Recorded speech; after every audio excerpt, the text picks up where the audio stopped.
ధన్యవాదాలు అధ్యక్ష. ఈ తీర్మానం మీద మరి మాట్లాడినటువంటి తీర్మార్ మల్లన్న గారు, ఏవిఎన్ రెడ్డి గారు, నెల్లకంటి సత్యం గారు,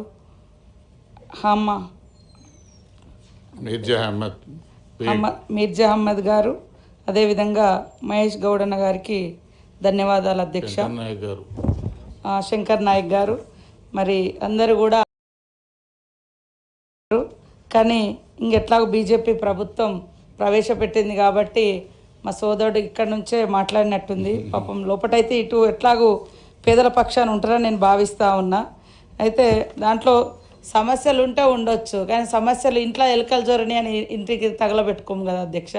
మీరేమన్నా ఉంటే కొత్తదనంగా, ఇంకా బెటర్గా, ఇంకా మంచిగా పని దినాలు పెంచి, బడ్జెట్ పెంచి దానికి ఇంకా సార్థకత చేసే విధంగా ఉంటే బాగుండు. కానీ ఇది మొత్తము రాష్ట్రాల మీద భారం మోపి పైకి మాత్రం పని దినాలు పెంచినట్టు చూపిస్తూ మేము చెప్తున్నాం కదా. గతంలో పని దినాలు ఉన్నప్పుడు 100 రోజులు వాళ్ళే ఇచ్చేది. కేవలం మన మీద 8% భారం పడేది టోటల్గా. వేతనాలు కానీ, అడ్మిన్ కాస్ట్ కానీ మొత్తం సెంట్రల్ గవర్నమెంటే భరించేది. ఒక మెటీరియల్ కాంపోనెంట్ కాడ మనం సెంట్రల్ 75 భరించేది, మనం మిగతాది భరించేది. సో ఇట్లా ఉండేది.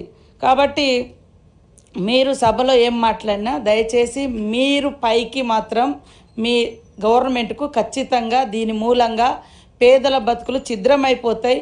ఒకనాటి ఫ్యూడల్ వ్యవస్థ మళ్ళీ వెట్టి చాకిరి, అప్పుడేమో భూస్వాముల భూములలో చేసేది, ఇప్పుడేమో కార్పొరేట్ కంపెనీల కాడిపోయి చేసే వ్యవస్థ వస్తుంది. కాబట్టి చీప్ లేబర్ను తయారు చేస్తుంది ఈరోజు జీరామ్జీ చట్టం.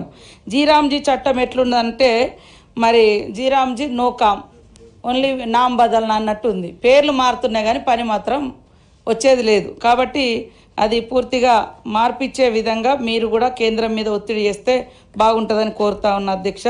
అదేవిధంగా మల్లన్న గారు కూడా ఇది ఇంతకుముందు మహిళలు వాస్తవానికి తక్కువ మంది వచ్చేది సార్ బయటికి, మధ్యతరగతి వాళ్ళు లేదా ఒక మాదిరి కుటుంబాలు కూడా ఈరోజు ఉపాధి హామీ చట్టం వచ్చిన తర్వాత మహిళలు పెద్ద ఎత్తున వచ్చి పాల్గొనడానికి అందులో సులభతరమైనటువంటి వర్క్స్ కూడా ఉన్నాయి. మహిళలకు కొంత సులభతరమైనటువంటి వర్క్స్ ఉన్నాయి. తర్వాత కొంతమందికి వేరే వాళ్ళ చేన్లలో పోయి నేనెందుకు పని చేయాలన్నటువంటి భావన ఉంటే ఇది మన హక్కు, మనకు ప్రభుత్వం కల్పిస్తుంది, ఇది మన రైట్ అనే విధంగా కూడా పెద్ద ఎత్తున మహిళలు బయటికి రావడానికి కూడా అదొక కారణం. కాబట్టి ఖచ్చితంగా మహిళల యొక్క ఆత్మగౌరవాన్ని కాపాడుతాం. రాబోయే రోజులలో మరింత పగడ్బందీగా మహిళలకు ఉపాధిని కల్పించే విధంగా, ఆర్థిక వెసులుబాటు వచ్చే విధంగా కూడా కాంగ్రెస్ ప్రభుత్వం ఇప్పటికే అనేక చర్యలు చేపడతా ఉంది. ఇంకా రాబోయే కాలంలో కూడా మరిన్ని చేయడం జరుగుతుందని తెలియజేస్తాను అధ్యక్ష.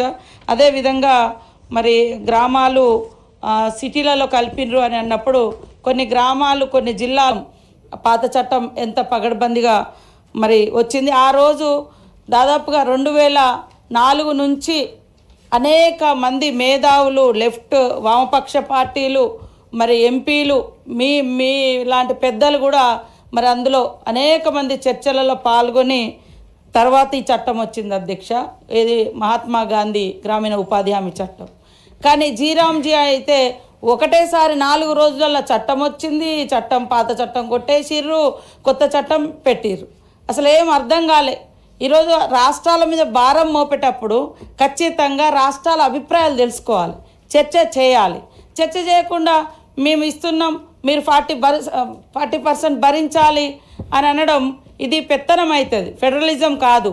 కాబట్టి ఈ పెత్తనాన్ని ఏ రాష్ట్రాలు కూడా సహించదని ఈ సందర్భంగా తెలియజేస్తూ ఉన్నాను అధ్యక్ష. అదేవిధంగా వికసిత్ భారత్ అని ఇవాళ ఇందులో పెట్టారు. మరి మీరు చేసింది ఏముంది అధ్యక్ష? మీరు కూలీలను బలహీనపరుస్తూ వాళ్ళ కొనుగోలు శక్తి, వాళ్ళ ఉపాధి శక్తి, పనిచేసే అవసరం అంటే అవకాశం లేకుండా చేసి ఇవాళ భారత్ను వికసిత్ భారత్ ఎట్లా చేయగలుగుతారు అధ్యక్ష? ఇది చాలా తప్పుడు ఒపీనియన్. నా ద్వారా కేంద్రానికి మా సోదర ఎమ్మెల్సీ, బీజేపీ ఎమ్మెల్సీల ద్వారా తెలియజేస్తున్నా. మీరు వికసిత్ భారత్ అని పెట్టారు, కానీ ఒక దిక్కు మీరు వీక్ చేస్తూ ఉన్నారు, పేదవాళ్ళను వీక్ చేస్తున్నారు. వాళ్ళ శక్తిని ఇంకా తగ్గించినప్పుడు ఎట్లా బలమైన భారత్ తయారవుతుందో మీరు ఆలోచించాల్సిందిగా కోరుతా ఉన్న అధ్యక్ష. అదేవిధంగా పని దినాలు ఈ 125 రోజులు పెంచిర్రు, అది కరెక్టే. అందులో బడ్జెట్లో లేదే. ఇప్పుడు బడ్జెట్లో 1.37% బడ్జెట్లో అలొకేషన్ చేసిర్రు. గతం కంటే తగ్గించిర్రు, పెంచలే. ఇప్పుడు కొత్త చట్టంలో ఏదో అని అంటున్నారు కానీ అందులో అసలు పనులు ఎట్లాంటి రకమైన పనులు ఇస్తారు. గతంలో 266 రకాల పనులు ఉండే, అందుకనే సులభతరమైన పనులు కూడా వచ్చేది. పెద్ద మనుషులు కూడా పోయి పని చేసుకొని వచ్చే అవకాశం ఉపాధి హామీ చట్టంలో ఉండే. ఇవాళ మీరు పారదర్శకత పేరుతోటి అసలు ఆ పనులకే పోలేని పరిస్థితి తీసుకొస్తున్నారు. ఇవాళ నూనె ఉంటేనే దీపము వెలుగునిస్తుంది, ఆడ బడ్జెట్ లేదు, నువ్వు ఉపాధి ఎక్కడ, అంటే పని దినాలే లేవు, అప్పుడు ఇంకా పని ఎక్కడ చేయగలుగుతారు? కాబట్టి ఇది ఎట్లుందంటే అధ్యక్ష, జీరామ్జీ చట్టము ఉప్పర్ షేర్వాని అందరు పరిశానిలాగా ఉంది.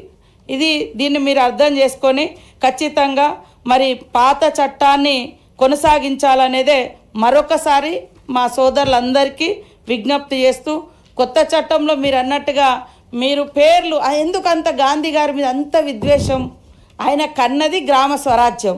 కాబట్టి ఆ గ్రామ స్వరాజ్యంలో భాగంగా గాంధీ ఐడియాలజీ ఫాలో అవుతున్నటువంటి ఆనాటి యూపీఏ ప్రభుత్వం మరి అన్ని పక్షాలు గాంధీ గారి పేరు పెట్టడం జరిగింది.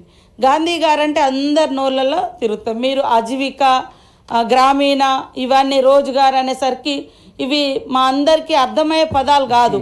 మీరు ఉత్తరాది పదాలను మొత్తం మా మీద రుద్దితే మేము ఎట్లా పలకగలుగుతాం? కాబట్టి అందరి కోసం, ఈ దేశ విముక్తి కోసం పోరాడిండు. ఆయన ఏమన్నా పదవులు పొందిండా గాంధీ గారు? కనీసం ఒంటి నిండా ఒక ఖరీదైన చొక్కా వేసుకున్నాడా? ఆయన కుటుంబ సభ్యులు ఎవరైనా పదవులు అనుభవించిరా? ఎందుకైనా మీద అంత ద్వేషం? అందులో గాంధీ గారు పుట్టినటువంటి రాష్ట్రంలో ఈనాటి ప్రధానమంత్రి గారు పుట్టి ఇవాళ ఆయన పేరునే తొలగించాల్సినంత అవసరం ఏమొచ్చింది? అదే కాకుండా మీరు ఈ చట్టం ద్వారా, నేను చెప్తున్నా కదా, ఒకప్పుడు పేదరికం రావడానికి ప్రధాన కారణం ఎట్టి చాకిరీ, భూస్వామ్య వ్యవస్థ, మరి దాని మీదనే అనేక రకాల తిరుగుబాట్లు, పోరాటాలు వచ్చినాయి. దాని నుంచి ఈ యొక్క చట్టం వచ్చిన తర్వాత నిన్న సాక్షాత్తు మన వామపక్ష పార్టీలు, సిపిఐ నాయకులు కూడా అసెంబ్లీలో ఒప్పుకోవడం జరిగింది. కునంనేని సాంబశివరావు గారు, మేము గతంలో కూలీ రేట్లు పెంచండి అవన్నీ ధర్నాలు చేసేది, ఇప్పుడు కూలీ అడిగే వాళ్ళు కూడా లేరు, ఎందుకంటే అందరికి కూలీ దొరుకుతుంది ఉపాధి హామీ ద్వారా. కాబట్టి అలాంటి ధర్నాలకు ఇప్పుడు అవసరం లేకుండా పోయింది. కానీ ఇప్పుడు మళ్ళీ మీరు తీసుకొచ్చింది రేపు కూలీ రేట్ల కోసము లేదా పని కల్పించాలని పోరాటాలు చేయడం కోసమే. ఇవాళ మళ్ళీ ఈరోజు ఇలాంటి సిచ్యువేషన్ ఖచ్చితంగా వస్తుంది. నా ఉద్దేశము ఇది చీప్ లేబర్ను తయారు చేసి ఈరోజు ట్రైబల్ ప్రాంతాల్లో, ముఖ్యంగా ఆదివాసీ ప్రాంతాల్లో పెద్ద ఎత్తున అడవుల విధ్వంసం, మైనింగు ఇదంతా జరుగుతుంది. అదేవిధంగా పట్టణాలలో ఒక దిక్కు, అడవులలో ఒక దిక్కు, మరి కొంత కార్పొరేట్ కంపెనీల కోసం లేబర్ దొరకనటువంటి పరిస్థితి ఉంది. వాళ్లకు ఈజీగా ఈ లేబర్ దొరికే విధంగానే ఈ చట్టం, మీరు తెచ్చినటువంటి కొత్త చట్టం ఉపయోగపడుతుంది అనేది అర్థమవుతూ ఉంది. కాబట్టి మరొక్కసారి కూడా విజ్ఞప్తి చేస్తూ, దయచేసి మరి కొత్త చట్టంని విరమించి పాత చట్టాన్ని, ఉపాధి హామీ చట్టాన్ని యథావిధిగా కొనసాగించాలనేదే మరొక్కసారి వారికి విజ్ఞప్తి చేస్తా ఉన్న అధ్యక్ష.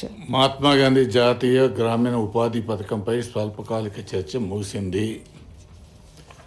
మినిస్టర్ గారు, resolution. I request the minister for Panchayati Raj to move the government resolution.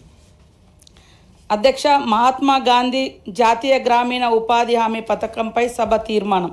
గ్రామీణ ప్రాంత పేదలకు ఉపాధి కల్పించి పేద కుటుంబాలకు ఆర్థిక భరోసాను అందించేందుకు డాక్టర్ మన్మోహన్ సింగ్ గారి నేతృత్వంలోని యూపీఏ ప్రభుత్వం 2005లో మహాత్మా గాంధీ జాతీయ గ్రామీణ ఉపాధి హామీ పథకం అమలులోకి తీసుకువచ్చింది.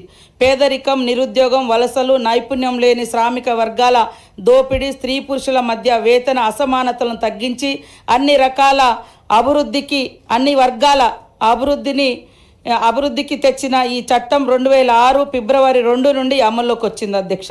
ప్రతి గ్రామీణ కుటుంబానికి సంవత్సరానికి కనీసం 100 రోజుల ఉపాధి కల్పించి కనీస వేతనం అందించే గ్యారంటీ ఈ చట్టం యొక్క ప్రధాన లక్ష్యం అధ్యక్ష.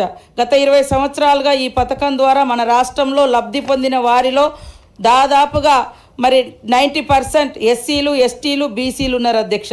వీరిలో 62% మహిళలు లబ్ధి పొందుతున్నారు అధ్యక్ష. దళితులు, గిరిజనులు, దివ్యాంగులు, అత్యంత వెనుకబడిన తెగలకు చెందిన ఆదివాసులు, చెంచులు, పేద వర్గాలే ప్రయోజనం పొందుతున్నారు అధ్యక్ష.